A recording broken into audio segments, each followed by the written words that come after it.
And death and heaven is something I really love to talk about.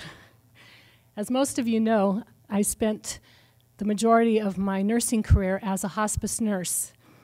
And so I got really comfortable with talking about death.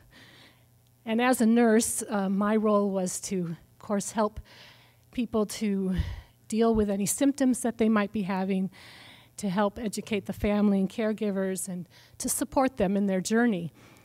And we were cautioned to not to put any of our own spiritual beliefs onto our patients, that we always had to honor where they were coming from. And then being a nurse instead of a chaplain, we were told to kind of stay in our own lanes and just deal with the physical problems and let the chaplain do the spiritual support. But it was always really exciting to me when I could blend those together. And once in a while, you would find somebody who was open to it, to hearing what I believed or had similar beliefs as mine, and we could share that.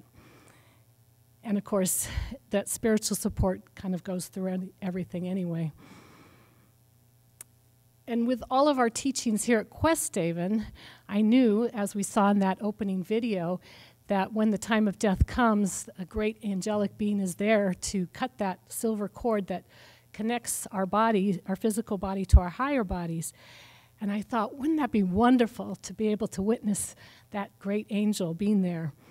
And if not that, at least maybe the lights flickering or something showing that something was taking place. But to be honest, I never really experienced anything like that.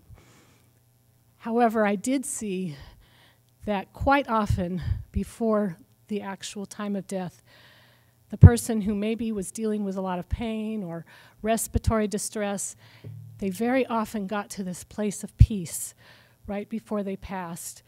And whether it was because of the medications helping or just them being able to finally let go, it was always a very profound moment when that happened. And then I think the most sacred experience I had with death was being with my mother when she made her transition about 1.5 years ago. And I felt very privileged to be there as she did take her last breaths.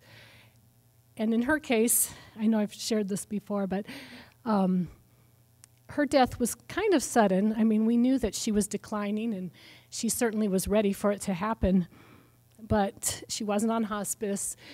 And even up to that day, it was the first time that I even had to use a wheelchair. Before that, she was able to walk down in the house. And she ate that last day, and we even played our game that we like to play. And so when I helped her get to bed that night, I wasn't expecting anything to happen, but I was doing some work on my computer, and within an hour, I heard her breathing change, and I knew that the end was coming. And so I thought to call my brother Blake, that he might want to come up. And I think Blake and Danielle and Bryce got there within 10 or 15 minutes, and she was already gone. But again, with her, she was conscious. She was talking to me up until that last 10 or 15 minutes. And yet then, as her body began to shut down, it was like her soul was lifted out of there. It was no longer her. It was just the shell. And she was, that peace just came in. And then I just felt such joy for her because I knew how happy she was. And I remember saying to her, I'm so happy for you, Mom, that this is happening now and you're getting to go.